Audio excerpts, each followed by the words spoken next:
Welcome to my channel Phi Concepts CHM.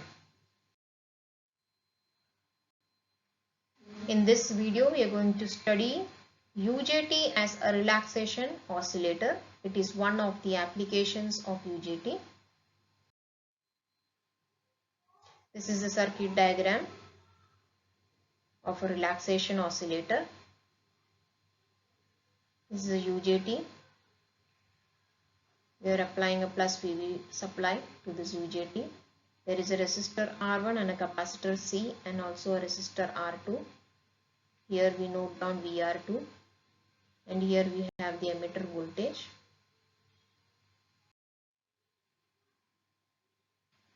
When the DC voltage plus VBB is applied, the capacitor C charges through R1 and because of that what will happen? The voltage at this point, which is the emitter voltage, it will increase exponentially towards plus VBB. During this period the UJT is off as the emitter voltage has not exceeded the peak point voltage. Till that the UJT is off. When VE reaches the peak point voltage VP, the UJT turns on and provides a discharge path for the capacitor C. So here UJT has turned on, the capacitor will now discharge.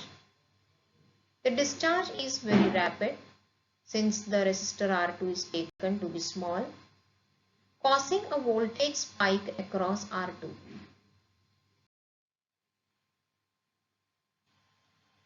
Towards the end of the discharge process, the current IE decreases to a level, the capacitor voltage reaches 0.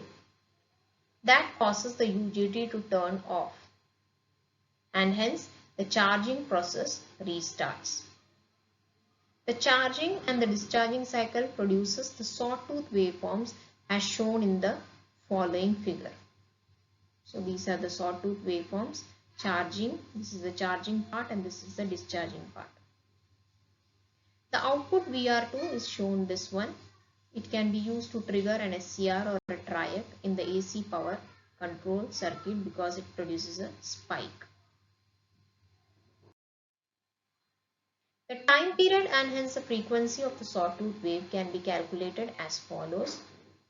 Assuming that the capacitor is initially uncharged, the voltage VC across the capacitor prior to the breakdown is given by VC is equal to VBB into 1 minus e raised to minus t upon R1 into C, where R1C is the charging time constant of resistor capacitor circuit. The discharge of the capacitor occurs when the capacitor voltage VC is equal to the peak point voltage eta VBB. We are taking the capacitor voltage to be the peak point voltage. Actually peak point voltage is Vp is equal to eta VBB plus the diode voltage Vd. Now as Vd, the forward voltage drop across the emitter diode is generally small. It can be neglected with a reasonable accuracy. So we get Vp is equal to eta VBB. So that we will substitute for Vc here. Rest remains the same. VBB will get cancelled out. We get eta is equal to 1 minus e raised to minus t upon R1 into C. Rearrange the equation and write down e raised to minus t upon R1C is equal to 1 minus eta.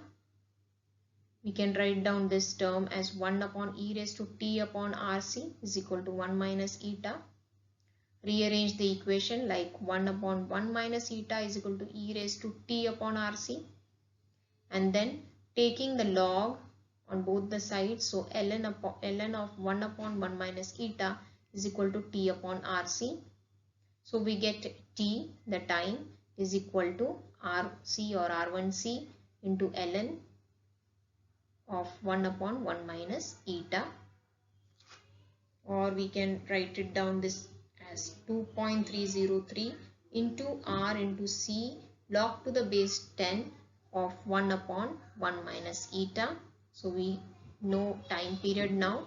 We can find the frequency of the sawtooth wave as f is equal to 1 upon T.